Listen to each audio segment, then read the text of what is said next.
אם את זוכרת איך היינו אחד, את ואני במין אופוריה משגעת. שלום וברוכים הבאים לפודקאסט מילים מהשקט של עמותת ניצוצות ענבר. עמותת ניצוצות ענבר פעילה במספר תחומים, כאשר פרויקט הדגל של העמותה היא מעטפת הוליסטית שנקראת ניצוצות של שקט, אשר מפעילה תמיכה באובדני הריון ולידות שקטות. בפודקאסט הזה נשוחח על כאב שאין לו סוף, על אובדן שקוף, על אבות ואימהות שחוו את החוויה המטלטלת הזו, ועל הכוח של הסביבה להכיר בכאב, לתמוך ולתת יד ברגעים של שבר. נכיר אנשי מקצוע מתחום הרפואה והטיפול ואנשים ממעגלים שונים שמשיקים לאובדן הריון ולידה שקטה. שמי נעמה אביקסיס, אני מנכ"לית העמותה ואני מארחת היום את מאור. שלום מאור. שלום. ברוך הבא. צהריים טובים. כיף שאתה פה איתי. תודה. רבים מכירים אותו כאיש של אגו, אבל מאחורי הקוביות הצבעוניות והנתינה האינסופית יש סיפור שמתחיל במקום הכי שביר שיש. אובדן של תאומים בלידה שקטה אחרי שנים של ציפייה. מהמקום הזה מאור בחר לבנות, לא לסגור את הכאב אלא לחיות אותו ולתת לו צורה. זה פרק על שבר שלא מתאחב על הדרך להמשיך לבנות מתוכו חיים. מאור, אם אני לוקחת אותך אחורה לרגע שהכל מתחיל ממנו, איפה אנחנו נמצאים? אנחנו נמצאים בתקופה של אחרי החתונה. זוג, אני חילוני, ענת דתייה. אני חילוני מבית דתי, ומתחתנים. באותה שנה מתחתנים גם אח של ענת ואחותה. ממש בהפרשים מאוד קרובים אלינו. ויש תבנית, חתונה, משפחה, זה צריך ילדים. וזה קורה, מיד, אבל לא אצלנו, מסביבנו. ואז מתחילים לדבר על זה, וזה לא קורה. וזה כבר שם אותך באיזה פוזיציה מורכבת, הלא קורה הזה. כי מיד באה השאלה למה. לא להתבייש, תגיד, אבל אין בעיה. זה מה שהרופאים אומרים. ואתה נכנס לתוך לופ, לתוך מסע כזה, של לנסות, לדבר על זה, לא לדבר על זה. וזה עולם של יועצים. כולם יועצים. וכולם זה קרה להם. וכולם יודעים את הפתרון. בלילה אתה נשאר לבן.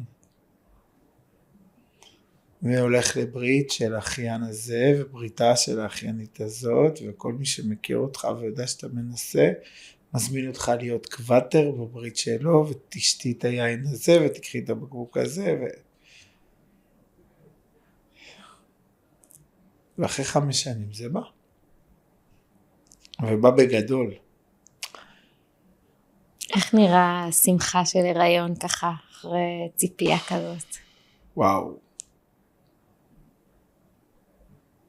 מהרגע הזה שהוא שם את המטמר ואומר, יש דופק. יש דופק. וואו, 2 דפקים. זה תאומים. זה רגע של אושר עילאי, וזה רגע שבו מתחיל פחד מטורף. אם בן אדם מזמין כרטיס טיסה, ואם הוא לא טס מהיום להיום, אז מחכה עכשיו לטיסה, 2 3 חודש, ואז הוא מתחיל בפחד, כאילו, יצא לפועל, לא יצא לפועל, יהיה איראן, לא יהיה איראן, יתקוף, לא יתקוף. ומה אם אני יכול היום לפני, ומה אם זה זה, ומה אם זה זה. אז קחי את זה בגדול. ואצלי זה הרבה יותר עוצמתי ומורכב, כי אם אני חוזר איתך 1.5 שנה אחורה, אני מתייעץ עם חבר, הרב איתן אקשטיין, הבעלים של רטורנו, מרכז גמילה, על מה לעשות עם כל הלגו שאני קונה וצובר מתוך האהבה, ושאין מקום בבית. והרב אקשטיין אומר לי, תתרום את זה למען ילדים חולי סרטן, הקדוש ברוך הוא יביא לך ילדים משלך. ואז מתחילה פעילות בעזר מציון, שאני מגיע פעם בשבוע ועושה חוג לגו, ואז מבקר ילדים חולים, וכשזה מגיע זה כאילו רופא, קדוש ברוך הוא רשם רצפט, ועכשיו הגיעה תרופה. לך לבית מרקחת, קח את התרופה. אז אתה מרגיש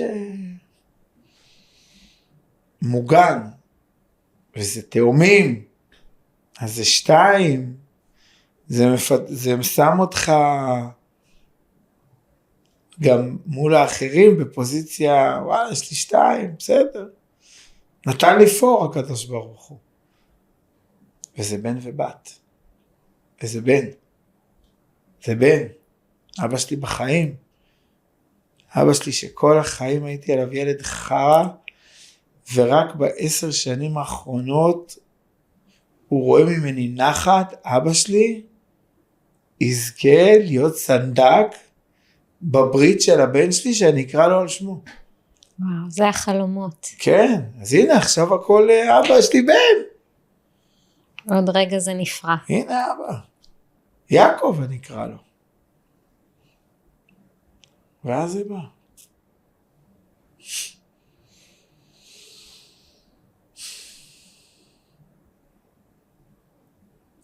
סצנה בסדרה פאודה, שהוא לוקח את הבן שלו לחוג קראטה. והמחבלים עורבים לו, ובצומת פתאום רואים בשום מקום משאית, פאף! מעיפה את הרכב שלהם. משאית. הכאב לא נורמלי, ועל אף שאני טרנטינו של הפחדים, ושל הדמיונות, ושכל הדברים הגרועים בעולם יקרו לי, אני הבמה הכי טובה, אני טרנטינו של הפחדים שלי. אף פעם לא חשבתי על זה. וואו. לזה לא ציפיתי. לתסריט הזה. וזו תשובה מאוד ברורה למה לא ציפיתי לזה. כי לי יש יכולת הרס עצמי גדולה. ולי יש יכולת שדברים ילכו לי לאיבוד. אבל לענת, היא תואר השלמות מבחינתי, היא צדיקה, היא קצינת נפגעים מעל עשור אז, והיא, לענת לא עשתה על הזבוב. אז זה אצלה. אני רגוע. אני דברים שהיה לי בידיים איבדתי. זה רכוש, אם זה השקעות לא נכונות. אבל ענת? זאת אומרת, אתה סומך עליה ב100%. מלאך מהלך על פני האדמה. בא לי, לאן אתה עושה את זה?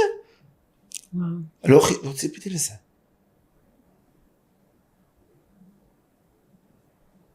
וכשהרופאה הצעירה שבודקת מתחילה להסתבך, אומרת, הנה דופק. ואני רואה במימיקה של הפנים שאין לה מושג.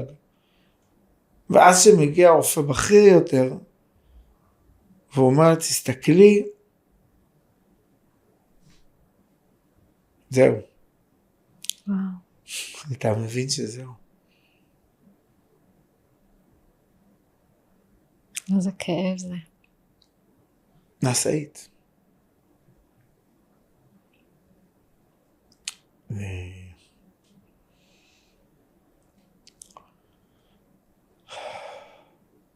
עכשיו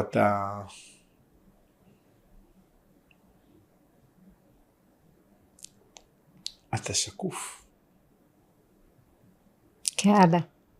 אתה לא יכול, אתה רוצה, תמיד יש את המדד החברות הזה, למי תרים טלפון באמצע הלילה. ויש, ברוך השם, יש למי להרים טלפון. אבל מה אתה אומר? מה קרה? זה לא הפלה. זה לא הפלה. הפלה זה בהתחלה. אתה עוד לא יודע את זה, אבל זה לידה. על איזה שבוע אנחנו מדברים? 19-5. זו לידה. לידה לכל דבר. ואתה, מה אתה אומר?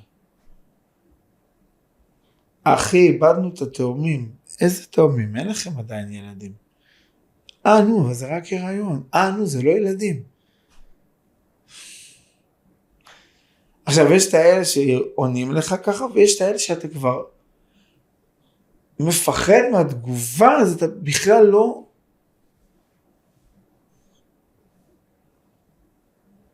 ב4 לפנות בוקר, באיכילוב. זה הרגע הכי בודד בחיים שלי. מה אומרים? למי מתקשרים? מה מספרים? איך?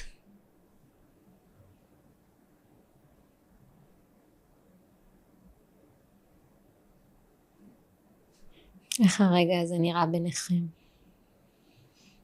אני רציתי שענת תישן.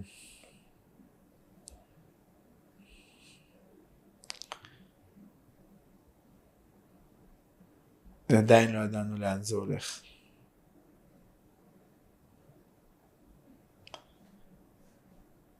אבל היה לי כמה החלטות פרקטיות שעשיתי באותו רגע.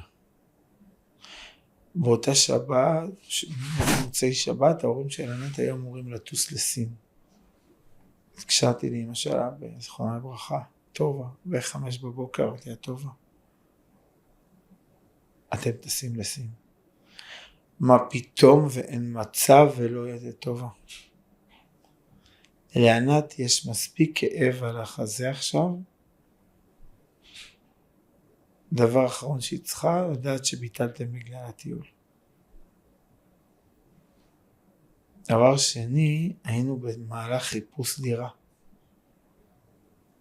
כי מרחיבים את המשפחה. אז את אמרה לי, לפחות לא צריך דירה עכשיו. ובאותו יום, אבא של ענת בבוקר מצא איזה דירה. כשענת בבית חולים, הלכתי, חתמתי איתם על זיכרון דברים. וואו. אמרתי, עוברים דירה. כשמה המחשבה מאחורי? לא עוצרים את החיים, מתעסקים. הדבר השלישי זה שינוי קריירה. והייתי אמור לנסוע באותו יום להתראיין לתפקיד רב סרן במסלול המרכזי של חיל השלישות בבסיס ליד אילת. משם זה להתקדם לעוד תפקיד ולקבל את סגן אלוף. הודעתי שאני לא מגיע. אני נשאר בבית. אני לא הולך לשום תפקידי צבא כרגע מחוץ לבית. אני נשאר עם ענת. וואו.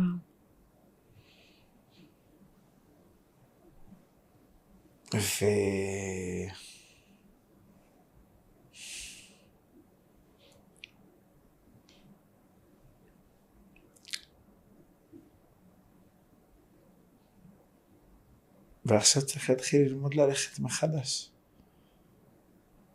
עם אמירות מאוד כואבות. של הסביבה. קודם כל שלך. שלך עם עצמך. קודם כל זה אובדן הכי נורא בעולם, כי הוא אובדן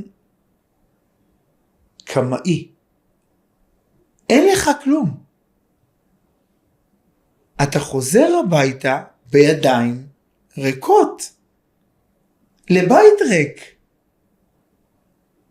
אין לך ילדים, זה הילדים הראשונים שלך. זה מה שאומר יעקב אבינו בברכה שלו. ראשית עוני. וואו. אתה חוזר הביתה לבית ריק. קודם כל, אין לך כלום. איבדת את ההון הראשוני שלך, את ההתחלה.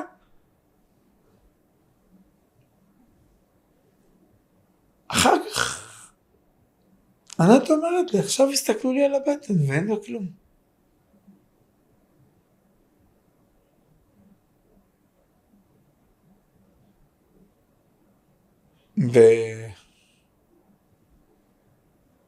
ואז אתה שואל את עצמך, כאילו, מה אני עושה עכשיו? ילד, הייתי הולך לישון בלילה עם חפץ ביד. וכשהייתי מתעורר בבוקר, הדבר הראשון שהייתי עושה, זה לבדוק איפה החפץ שהלכתי לישון איתו. היה בובת לגו, גולות. הבן שלי, היום, עושה את אותו דבר. זה חפץ שלי, זה שלי. אתה קם לראות שזה נמצא במקום. המשחק שקנו לך, הכסף שקיבלת. והרבה פעמים אתה חולם חלומות, וכשאתה קם בבוקר אתה רוצה לראות שהכל בסדר. כשאתה קם בבוקר אתה רואה שהכל לא בסדר. זה לא שם, זה לא במקום.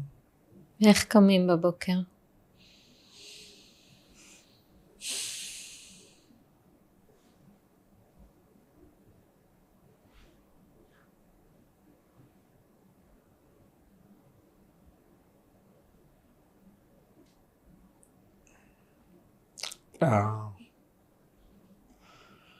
חמש שנים הולך לרבנים, הולך לרופאים, עושה בדיקות, הולך נותן את הזרע שלך בתוך כוס במעבדה, שיבדקו עם איזה אשתך מקבלת זריקות, עושה IVF דקירות, אז אתה 5 שנים נלחם להביא חיים, אתה לא עוצר את החיים כשזה לא מצליח, אתה לא יכול לעצור את החיים כשזה לא מצליח.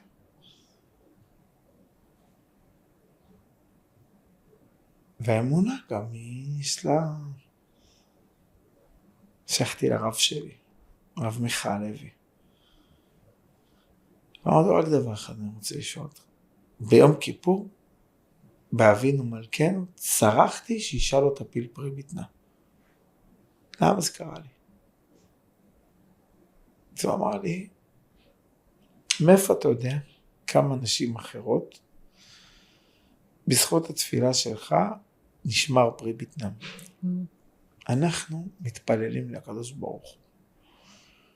הוא לוקח את התפילה שלנו, הוא מערבב אותה בשמיים, ואף אחד לא מבטיח שהתפילה שלנו היא עלינו.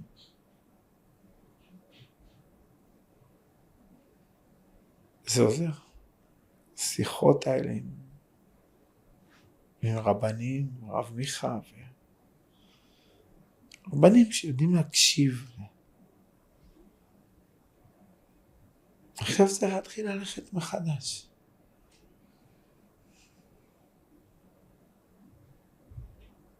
ואתה שקוף.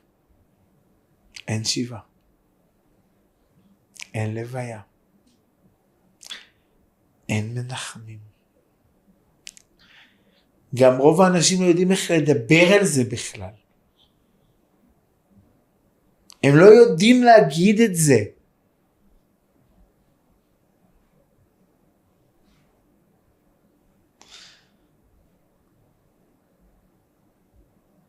אני זוכר שאחות שהיה סיפרה לנו, שהיא סיפרה לילדים שהם מאוד קרובים אלינו, אז אחד הילדים היה מבוגר, בן 20, מכיניסט, מתוק, הוא אמר לה, היית בפטירה שלהם? היית בהפטרה שלהם?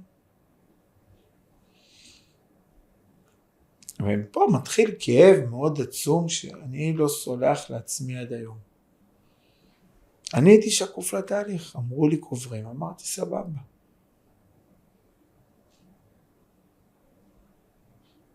לא איפה, לא מי, ואיך אני לא שם? זה הילדים שלי.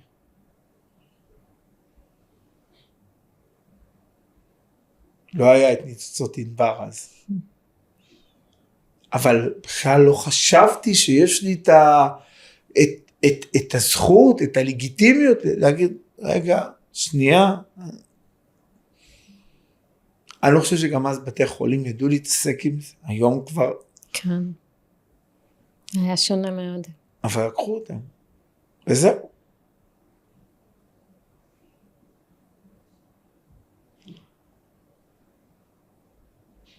ועזוב, אל תשכח אותם, נגמר, וזה, תתחיל חדש.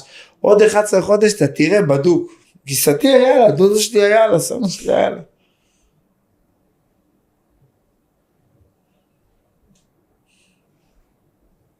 מה לא נאמר אז והיית צריך שיגידו לך? מאור, מתו לך 2 ילדים. מאור כהן, מתו לך 2 ילדים. הם לא יהיו יותר לעולם. תעשה קריאה, תשב 7 עם עצמך.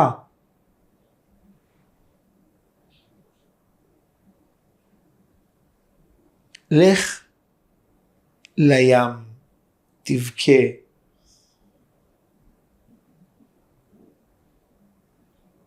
בעצם הרשות. תדע לך שאיבדת 2 ילדים. הם לא ישובו לעולם. זהו. הם שלך ולא יהיו.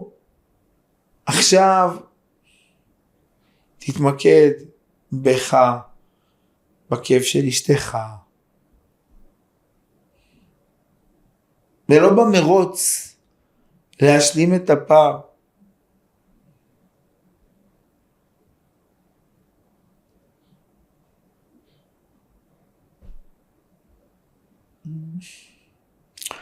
אומרים שיש מיליונרים קמצנים, כשהם מוציאים 100,000 שקל, הם מיד חוזרים למשרד ואומרים, אוקיי, יצאתי 100,000 שקל כי אני בת שלי אוטו, איזה עסקה אני צריך לעשות כדי להחזיר את 100,000 שקל האלה?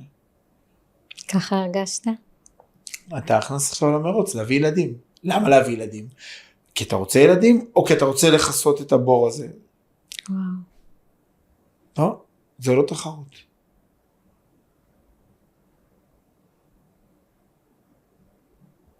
מאוד חזק כמו שאתה אומר.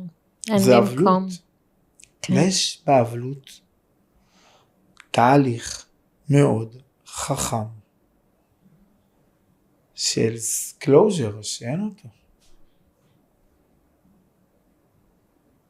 ואתה בודד. כי בשביל החברה אתה איבדת ההיריון. אתה בכלל, מי אתה בכלל? היא איבדה ההיריון. אתה.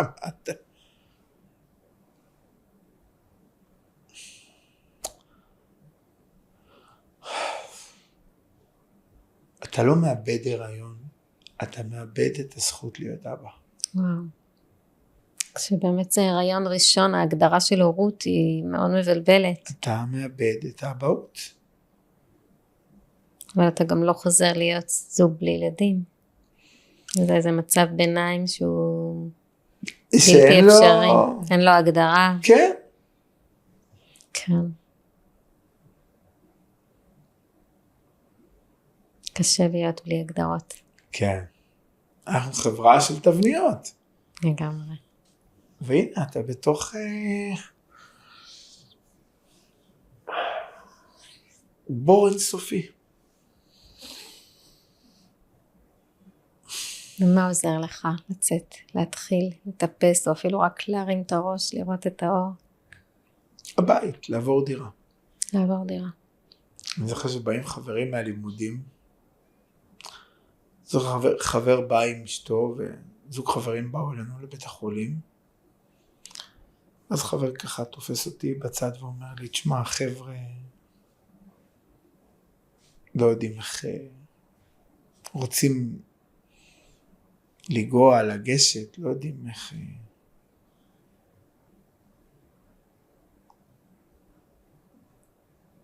זה נכנס לקבוצה באמצע הלילה וכותב להם,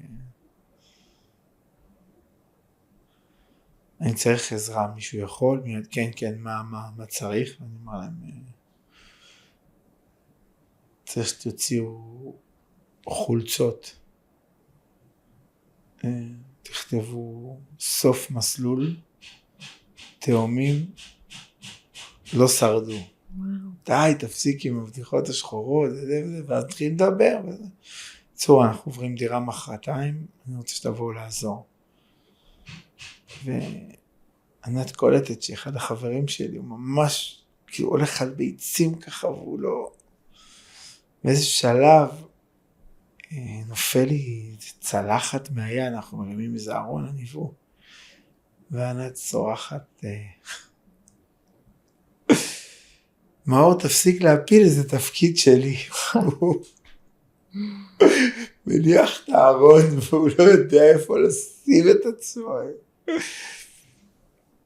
אתה יודע, אבל אני שומעת פה כמה דברים, אני שומעת את החסד של השאלה של חברים, איך אפשר לעזור, איך נכון לכם שניגש, אני שומעת את החסד שלכם שאתם עונים לשאלה הזאת, אתם נענים, שזה מתנה גדולה, ואני שומעת את הכלי של ההומור. כן, ההומור נכנס פה, אני זוכר, נפטר איזה טייס שהפיל המון מטוסים, היה כתוב סופו של אלוף ההפלות, אז אני בא הביתה עם הכותרת שהייתה, אני אומר לענת, המתחרה שלך, ואנחנו מתגלגלים מצחוק, כי אין ברירה אחרת, לא הייתה לנו שיבה, חזרנו בית החולים, אנחנו לבית של ההורים של ענת, וכשהם טסו במוצאי שבת חזרנו לדירה שלנו, והיה שבוע שהיה גשם מטורף, איילון עלה על גדותיו, והיינו בבית, וזה היה ככה,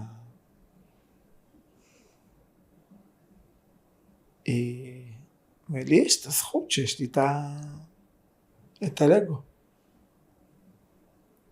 לחזור לבית חולים, לחזור לילדים, ללכת להבין את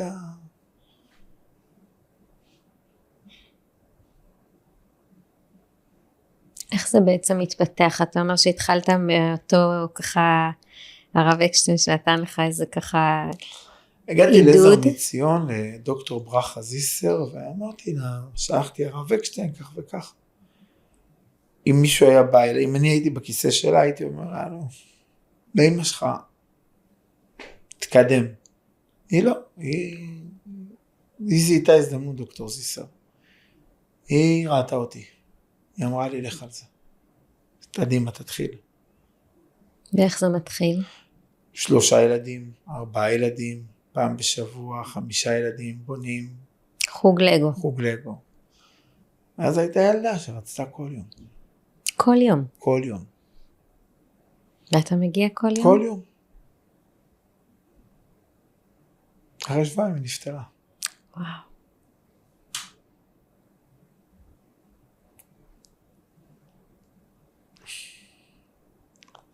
פתאום אתה מבין שאתה נוגע. צריכים לבית חולים הזה ולבית חולים הזה ולשניידר ולאיכילו ולתל השומר נגיע רמב"ם, נגיע הדסה, ומתחיל כאילו החוג מתגבר והילדים בבתי חולים וזה תופס.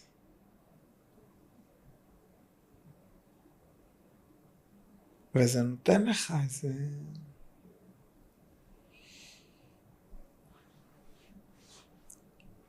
איזה שקט מסוים שאתה צריך אותו. כי בפנים אתה...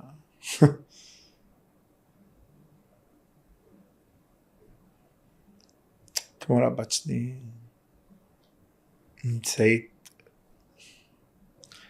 חצתה כביש מול העיניים שלי במהירות, בלי להסתכל ימינה ושמאלה, וצרחתי עליה.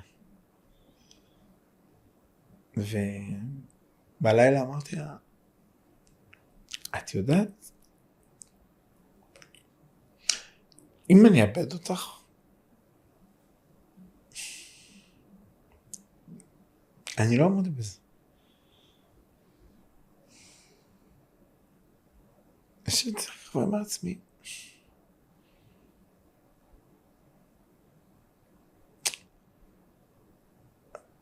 שהאובדן השקוף הוא נורא, כי אפילו את האבן לשים עליה את היד ודבר, אין לך. אין לך כלום. זה הורג אותי. מתי התחלת לדבר על זה?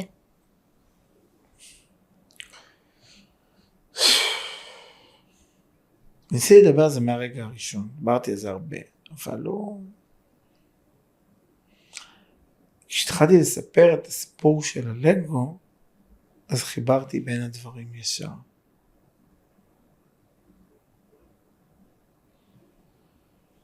אני זוכר את אמא של ענת, זכרה ברכה, אומרת לי בבית חולים,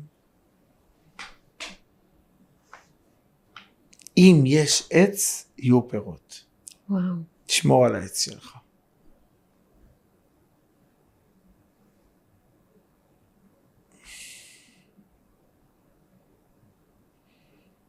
ועכשיו אתה מבין שאתה פחות רוצה להתעסק עם האובדן. בדיעבד אני אומר, זה טעות. אני חושב שצלילה לתוך האובדן, עיבוד שלו, התאבלות, היא התרופה הכי טובה. לעבור דרך הכאב. כן. דוך. זה הכאב שלי. אהלן, בואו. בן והבת שלי, שבו על לוח ליבי, ועכשיו מעכשיו אתם הולכים איתי לכל מקום. לא כמשהו עלום, לא. בואו. לא כמשהו נסתר או שקוף. נכון. זה חלק ממך. יודעת, למה נפגעים שיש אירוע, חס וחלילה, דופקים בדלת ואומרים לך, יקירכם, צריכים שיבוא ויגיד לי, חביבי. בעצם אתה אומר שלא עברת את השלב הזה, וזה שלב שהוא חסר. וכשהוא מתחיל להיות חסר, מתפתחים שלבים חדשים. הבושה, הדמיון, המאים, האם הם יאמינו לי? לאיזה קבוצה אני שייך?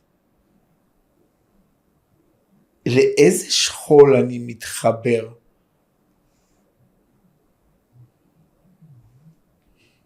בכלל אתה לא בשום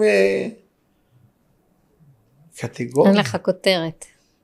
אין לך קבוצת שיוך. כן, שייכות זה דבר עמוק מאוד. בוודאי, בסיסי. אין קבוצת שווים שאתה בא ואומר,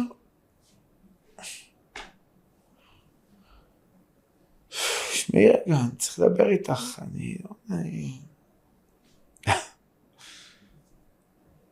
אחרי צהריים שענת חוזרת הביתה מהמשרד, הולכת בשדרה ליד העבודה שלה, ולנגד עיניה מופיעה אימא עם עגלת תאומים,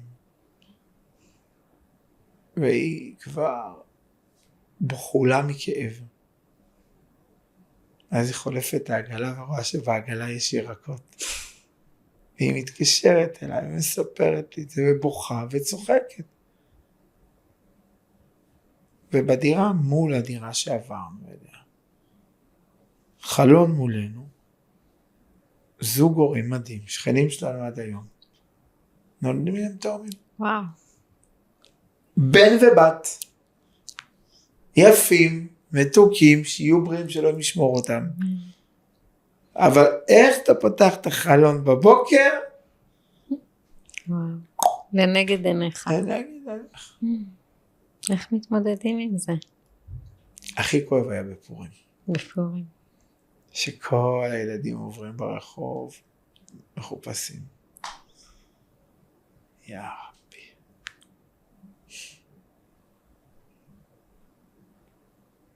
למי תספר על זה? למי תגיד? מי יבין? הרי בישראליות צריך טרגדיה. באתוס. נפטר לך ילד כי הוא היה חולה. מה אתה אומר?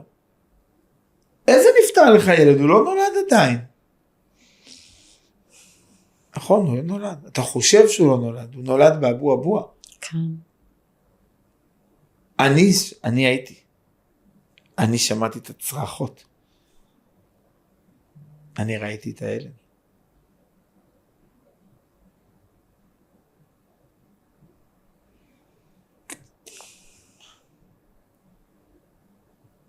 כבד. כן. אבל רק אם אתה עובר דרך הזה. והיום כששואלים אותי ומדברים איתי ואומרים לי,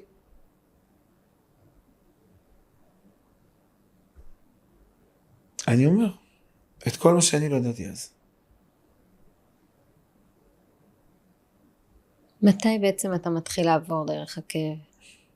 אתה מרשה לכאב הזה להיות ככה נוכח בצורה הזו?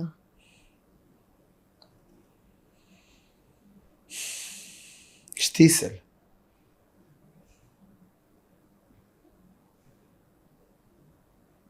יש פרק בשטיסל שהם הולכים לקבר. ואז זה מתחיל. לצוף בך. מאז שלום אסייג בסדרה מנייק, אחת השוטרות שם מאבדת הריון, ומישהו תוקף אותה, ומאבדת הריון. אז הוא הולך לגבורה, והוא שם כיפה והוא אומר קדיש. וואו. וזה מפרק אותה. יש לי חברה שהיא מופעה, חברה מאוד טובה, שהיא חלק מהקאסט של הסדרה, ואני מתקשר אליה, אני באילת, רואה את זה כשאני באילת עם מנד עם הילדים, אני מתקשר ואומר, אני חייב לכתוב לבמאי של הסדרה, אני חייב לדבר עם שלום אסייג, שלום אסייג ואני חברים, כשאני מתקשר אליו ואני מספר, הוא מתחיל לבכות, הוא אומר, כשדיברו על הסצנה הזאת, אני רציתי להגיד את הקדיש. ושם אני אומר לעצמי, זהו, עכשיו אתה מתמודד עם הכאב הזה. אין לך קבר, אין לך מצבה, אתה לא יודע. עכשיו אתה צריך לסגור את הכאב הזה. זה לגיטימי, מותר לך. ואיך סוגרים? מדברים. וכשמגיעה השיחה הראשונה שלנו, אני לא זוכרת, אם את זוכרת, אני עונה לך בשנייה כן. נכון. התקשרתי להזמין אותך לכנס. אמרתי לך, בקושי כן. יוצאתי מילים ורק אמרת כן. כן. זה הדהים אותי. ברור. כי זה הסגירה. זה הסגירה. חוזר איתך להתחלה, הרב איתן אקשטיין, רטורנו, 12 צעדים. צעד הראשון, חוסר אונים. להכריז. צעד 12, להעביר את זה הלאה. עכשיו אני לא מתבייש, אני מדבר על זה. מאיפה באה הבושה? זה קשור לרקע תרבותי, דיברת על זה? קודם כל, אומרים לך, כבר בשלב הטיפולי פוריות, עין הרע, עין הרע, עין הרע. אחר כך שזה קורה, אף אחד לא מדבר על זה, כי כאילו, הם לא יודעים איך לאכול את זה. מתלווה איזה תחושת כישלון? אני זוכר, אחרי לבקר איזה דודה, אני מאוד אוהב, מאוד מבוגרת, בת 90. ושואלת את אמא שלי במרוקאית, אשתו לא בהיריון. אז היא אומרת לה, חלק ללולית, נפל הילד. היא עושה וואליה, אבל לא מדברת על זה. לא, כאילו, מה? כאילו, וזה מה שחסר. צריך לדבר על זה. צריך לדבר על זה. חברה התקשרה לפני שבוע, אמרה לי, מאור, איבדתי הריון. אמרתי, לא איבדתי הריון. איבדת ילד. שיודעת אם זה היה בן או בת, אמרה לי, זה היה בת. איבדת ילדה.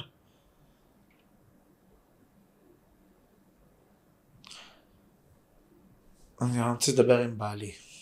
הלכתי אותו למסעדה, אנחנו יושבים, אני אומר לו, אחי, מה? אבל מה אני קשור לזה? אמרתי לו, בת הילדה. חזר אליי אחר, אמר, אבל נשמע, לא ישנתי כל הלילה, מה מחשב? אז עכשיו, תבין מה אשתך איבדה. מה אתה איבדת. ותעבור את זה. תלך בתוך זה. כן.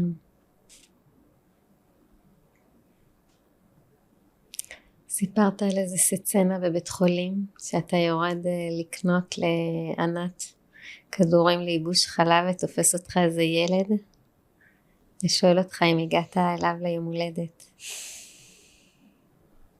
הוא לא שואל אותי. מה הוא אומר? הוא מושך לי בחולצה והוא אומר לי, קודם כל לא נותן לי את הכינוי, הוא אומר לי, איש הלגו. וואו, אז הילד האיש של הזה. הלגו. ויש לו מולדת. עכשיו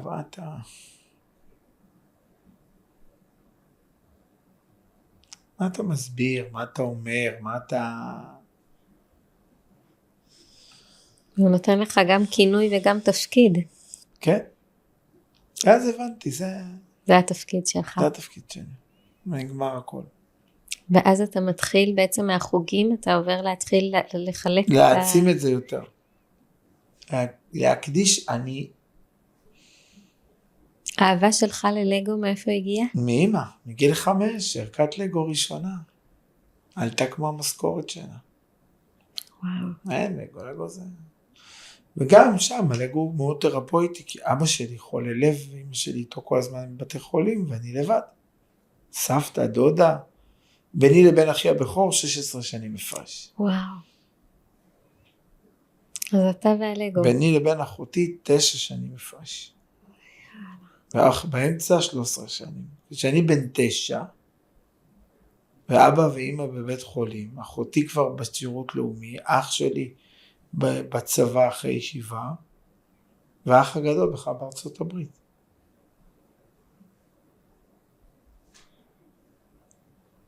ברירת המחדל הראשונה זה סבא וסבתא אולטימטיביים, רק שיש בעיה אחת קטנה. מרוקאים במעברה, גרים בצריף ולא מדברים מילה בעברית. וואו.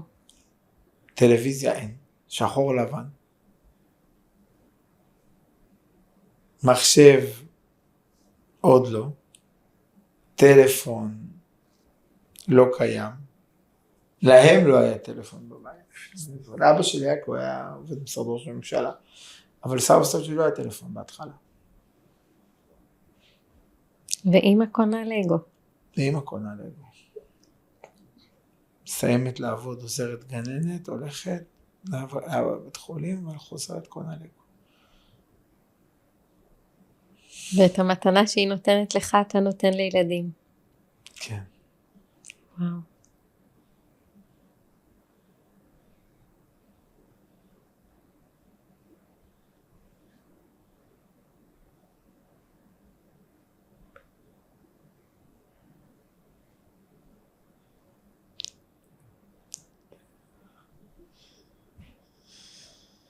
כן.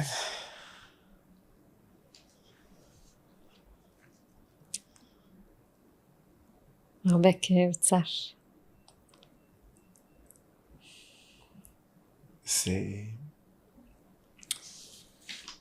אני חושב שאני סיימתי עם השלב שהכאב צף. אני עכשיו בשלב שהכאב נוכח. נוכח. אני כבר לא מנסה לפלס את הדרך. אני איתו. יש שיר מאוד יפה שאני אוהבת שקוראים לו השבר שלי, והוא מסתיים בשורה כשיכאב עדה שהגיעה עונת מעבר. וזה ממש מה שאתה אומר. כילד דתי אתה גודל על והעיקר לא לפחד כלל. ואז מגיע לי נטע היבש, היא עם חיבור אלוהי מדהים, והיא כותבת טקסט.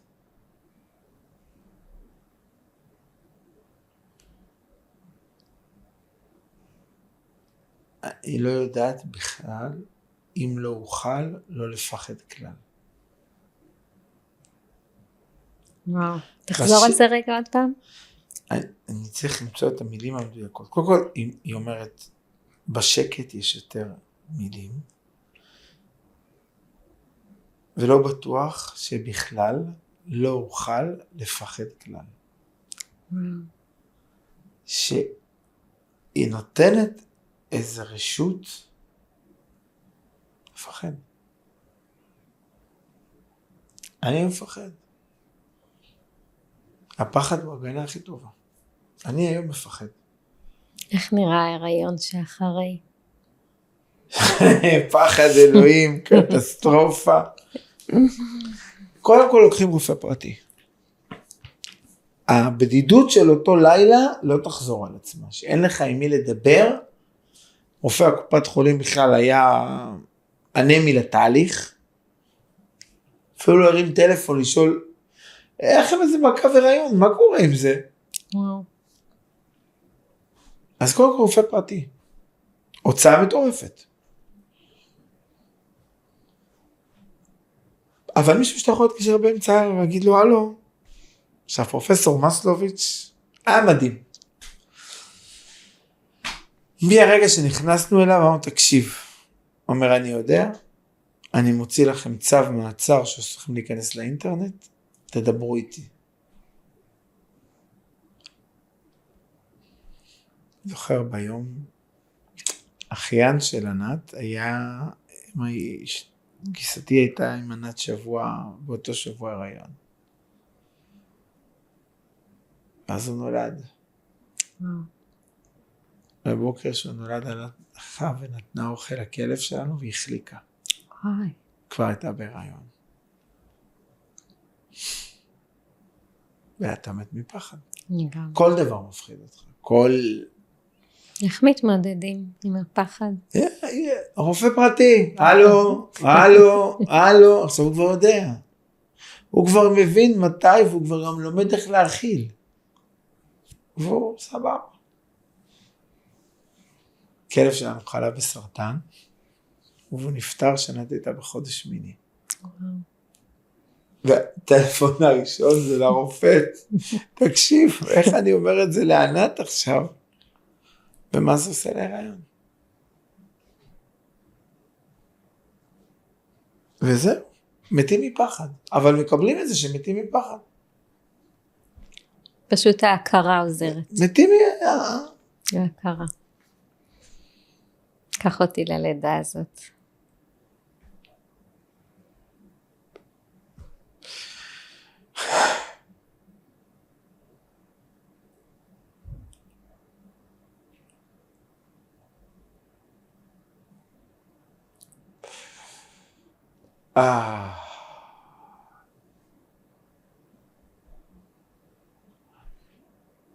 ענת הביאה רדיו דיסק. אנחנו מדברים על לפני 13 שנים.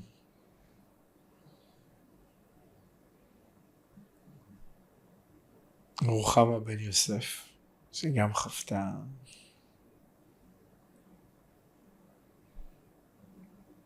ושומעים את הדיסק הראשון שלה תוך כדי הלידה, ואביתר בנאי.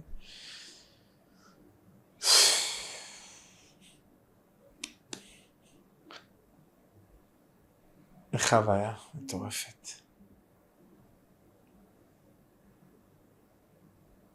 ואז היא יצאת.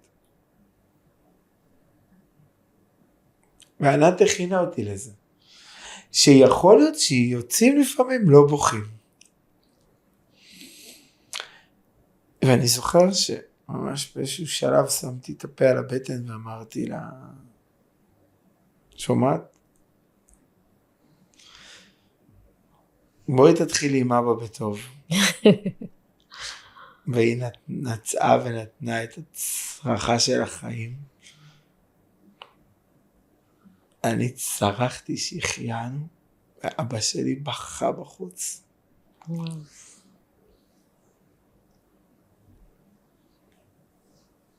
אז זהו. אני מתרגשת לשמוע שהוא היה בחיים. להיות שם. זכה לראות אותו. וזהו.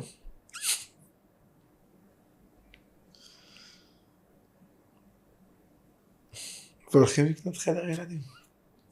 זה אושר. נכנסתי עם אבא שלי לחנות, הוא אמר לי, מה שאתה רוצה תיקח. אבא שלי זה היה בשבילו. אתה ככה מזכיר את אבא שלך, ובאמת אנחנו מדברים על הסבים והסבתות, שגם הם עוברים אובדן. הוא גם שקוף, הוא גם לא מדובר.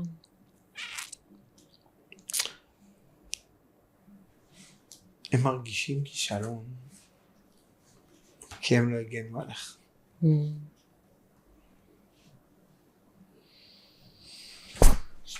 אני חושבת גם על האובדן הכפול הזה, של גם הכאב הכפול, זאת אומרת, גם לאבד נכד, וגם לראות את הכאב של הילד שלך, שאתה באמת חסר אונים מולו. אני היום אח במיון ילדים, אז... תגיד לי רגע משהו על השינוי קריירה הזה. פרשתי מצה"ל, התחלתי ללמוד סיעוד, בדרך הייתה איזו מלחמה קטנה, אז חזרתי להיות קצין שבויים ונעדרים בצבא 2 ותוך כדי סיימתי לימודי סיעוד, ואני אח במיון ילדים. אני הלכתי במטרה להיות אח ילדים.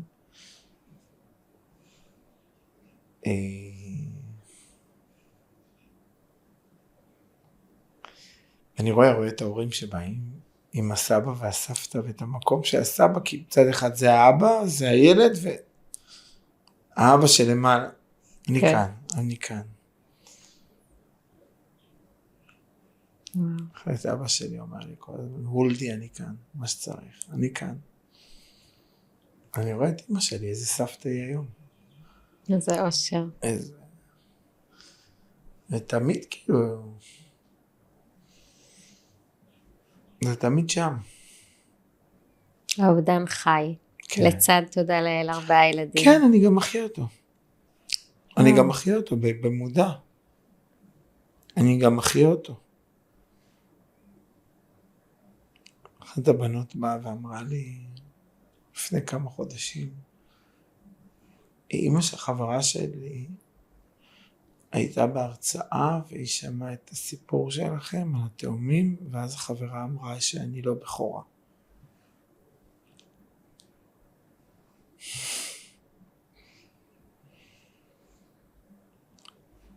אז אתה מדבר איתם על זה.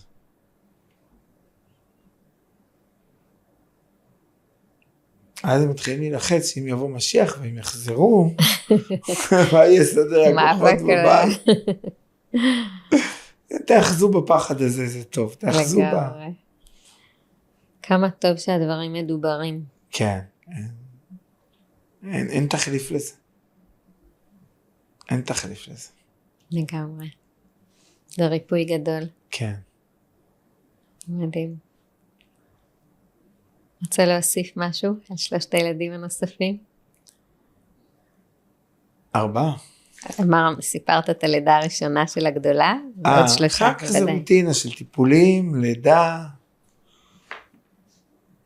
ואז השלישית, ברביעית היה לנו איזשהו חשש מאוד גדול. יש 2 רופאים שהמליצו שנסיים את האירוע.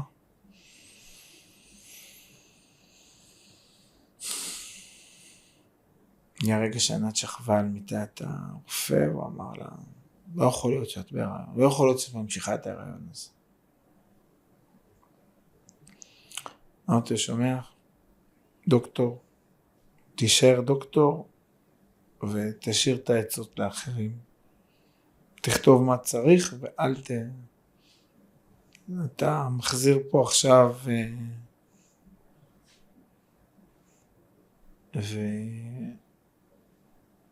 ברוך השם הרעיון. ברוך השם. ובא בן. וואו. נסגר מעגל. נקרא יעקב. ההבטחה הושלמה. להגיד לך שכל הרעיון כזה לא מציף? מציף. כל הרעיון כזה לא מכאיב? מכאיב. איזשהו שלב בברית. הסתכלתי הצידה. אולי הם פה, אולי הם לא פה, אולי הנשמות שלהם באו לבקר. אני זוכר אותם. הם תמיד שם איתך. כן. כן.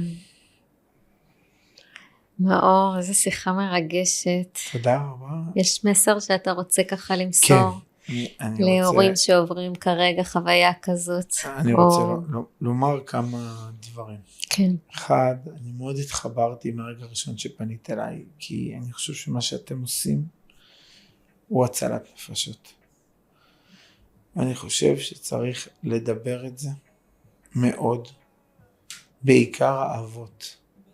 האמא חובה אובדן שאין דומה לו בכאב, גם הפיזי וגם הנפשי. האבא חווה אובדן כפול, הוא מאבד את ילדיו, אבל אין לו את התחושה. תמיד אומרים שכשרוצים להתקדם צריך להרגיש כאב. אנחנו לא מרגישים את הכאב הפיזי, נותר לנו רק הכאב הנפשי. ואנחנו לא מדברים על הכאב הזה, אנחנו לא נחלים ממנו. ואני ממליץ לדבר ולהשתתף בפעילויות שהעמותה המדהימה שלכם עושה. ולחפש מישהו שעבר את זה ולשמוע ממנו, לדבר איתו. ובעיקר להיות קשובים אחד לשנייה. כן, שזה תמיד טוב ונכון. מאור, איש הלגו, תודה רבה, תודה רבה מכל הלב. תודה ענקית. אם את זוכרת